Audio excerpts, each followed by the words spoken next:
आज इस वीडियो में हम कवर करेंगे एक कैंसर पेशेंट को जिसको 2022 में कैंसर आइडेंटिफाई हुआ। दोनों किडनियों में कैंसर था। किडनी रिमूव और कीमो का ऑप्शन था पेशेंट के पास, और गौमाता की कृपा से इनकी सभी रिपोर्टें सामान्य हुई। और जहां पर इनका वज़न स्टार्टिंग में 65 किलो था, जो घट के 51 किलो हो गया था, वो वापसी में 57 किलो हुआ और अभी तक ठीक है। तो सबसे पहले तो ज़रूरी ये है कि आगे भी ये ठीक रहें, तो उसकी दिनचर्या के बारे में चर्चा करेंगे। तो सबसे पहले माता जी, अभी आज की डेट में आपका वज़न कितना है? 57 किलो। 57 किलो नेट है। अभी शरीर में क्या क्या तकलीफ़ है? कोई तकलीफ अभी कोई तकलीफ़ नहीं है, ठीक है। गर्मी ज़्यादा लगती है या सर्दी ज़्यादा लगती है? नहीं, मेरे सब बरोबर साले ना बरोबर। गर्मी तो लागे, जिस ना समय सर्दी सबसे पहले पता चला था, है।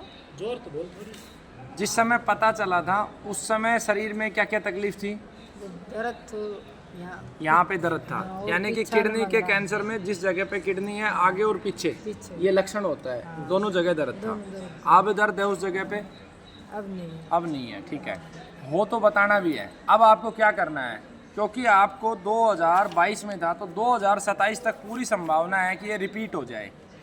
कैंसर एक ऐसी बीमारी है जो बार बार रिपीट होती है। तो पहले तो जो आपको सिस्टम मैंने जो दवा दी हुई है वो उसको कंटिन्यू कैरी ऑन करना, ताकि दोबारा रिपीट ना हो।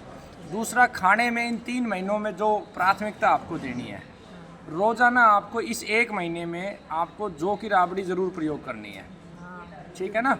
देसी गाय से ही बनी हो, सेंधा नमक यूज हुआ और जौ। दूसरा, आपको नीम के कुछ कच्चे पत्ते 7-8 दिन कम से कम खाने हैं, ठीक है। ठीक है। तीसरा, जब नीम की निम्बोड़ी आ जाएगी तो रोज़ाना लगभग 50 निम्बोड़ी आपको सेवन करनी है, ठीक है। चौथा, आपको अगर पलाश के फूल मिल जाए तो पलाश के फूल खा सकते हो। पलाश के फूल नहीं मिलते तो विकल्प के तौर पे मक्का के जो बाल होते हैं हाँ, वो रेगुलर आप ले सकते हो। वो लिसु डेली। चौथा, आपको हरे धनिए का और पुदीने का पानी इस समय लगातार पीते रहना है, ठीक है।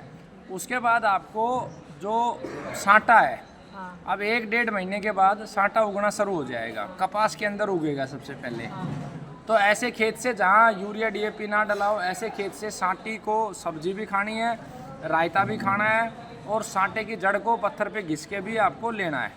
खाने पीने में परहेजों को वैसे ही रखना है जैसे जौ है, जौ का सेवन आप करेंगे निरंतर, ऐसे ही देसी बाजरी का आप सेवन कर सकते हैं, ठीक है। तो ऐसे करते चलेंगे। गाय का घी खाएं। गाय के घी के बाद अगर थोड़ा सरसों का तेल खाना चाहें तो शुद्ध घर पे निकला हुआ खा सकते हैं। ठीक है। जो उपवास है, सप्ताह में 1 उपवास ज़रूर करना है। कैसा उपवास करना है मैं बताता हूँ। उस उपवास में आप अगर शुगर नहीं है तो गन्ना चूसो, नहीं, शुगर नहीं है। फल खाओ आप, ठीक है। साथ में आप जौ का पानी पियो। जौ की आप जो है दलिया बना के खाओ, और जौ का जैसे 100 ग्राम जौ ले लिए, कूट लिया आपने, और जौ को पानी में उबाल लिया, 5 लीटर पानी में उबाल लिया। जब पानी बच गया 2.5 या 2 लीटर, वो पानी दिन भर आपको पीना है। सप्ताह में ये 1 उपवास आपको करना है। ठीक है। दिन के मैक्सिमम हिस्से में आपको मौन रहना है। जब ज़रूरी हो तभी बोलना है। मौन उपवास का अर्थ ये नहीं है कि 12 ही घंटे मौन रहना है। मौन उपवास का अर्थ ये भी है कि जितना ज़रूरी हो उतना ही बोलना है, जितना ज़रूरी हो उतना ही सुनना है, ठीक है। कानों का भी उपवास कर सकते हैं। एक श्वासों का जो उपवास है वो निरंतर जारी रखना है। कैसे रखेंगे? जैसे आप मेरे सामने बैठी, थोड़े आगे आओ माता जी। अब ऐसे आप नाक बंद कर लिया, खाली टाइम में मुंह से सांस नहीं लेना है, मुंह बिल्कुल ऐसे बंद रखना है। मान लो 30 सेकंड रोक सकते हो तो फिर धीरे से छोड़ दो। फिर अगली बार 40 सेकंड करो, फिर छोड़ दो। ऐसे फिर जब ज़्यादा दिक्कत हो थोड़ा सा मुंह से ले लो। इसको दिन में 2-3 बार इस अभ्यास को जारी रखना है। और इसको एक समय ऐसा आएगा कि आप काम करते करते आपने नाक बंद भी नहीं करना, सांस रोक ली है, ठीक है ना। तो इस तरीके से आपको आगे चलना है। और ये खुशी है क्योंकि अगर आप 2027 तक ठीक रह गए तो हमारे देश का एक अंग्रेज़ों का बनाया हुआ कानून है, इंडियन मेडिकल एक्ट, वो ये कहता है कि कैंसर जैसी बीमारी ठीक ही नहीं हो सकती, आप कह ही नहीं सकते। तो आपके केस में सबसे अच्छी बात क्या है? आपके केस में अच्छी बात यह है कि आपकी बीमारी की रिपोर्ट सारी नेगेटिव हुए, 2 साल हो गए, और 2-3 साल ये दोबारा नहीं हुई तो हमारे लिए बड़ी विन विन पोजीशन हो जाएगी। और बार बार मैं यही कहता हूँ, कैंसर डीएनए का डिसऑर्डर है, इसको लगातार आप प्रयास करोगे तो ये आपको बिल्कुल स्वस्थ रहेंगे, आपके शरीर में आराम मिलता रहेगा। ठीक है। गांव कौन सा है आपका? निशान निशान निशान। कौन कौन सी जगह है? डिस्ट्रिक्ट रेवाड़ी। अच्छा, रेवाड़ी। मैं आपके घर नहीं गया हूँ, आपके घर गया हूँ ना, तो एक दिन आपके घर भोजन का तैयारी करवाएंगे, खाने। ठीक है ना। रेवाड़ी से कितनी दूर है? हम कनीना का नहीं से कनीना से कितनी दूर है? रेवाड़ी कनीना से 6 और 10 किलोमीटर। चलो एक दिन आएंगे, आपके गांव में ज़रूर आएंगे। बहुत बहुत धन्यवाद।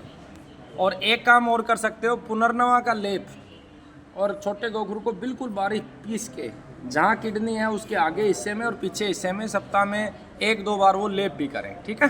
साटी की जड़ को सांटी की जड़ और छोटा गोखरू, भाखड़ी, भाखड़ी दोनों की जड़ को पीस लो, लेगी तुम्हारा है ना। भाखड़ी अब उगेगी, भाखड़ी और सांटी दोनों की जड़ को पीस लो। ठीक है माता जी।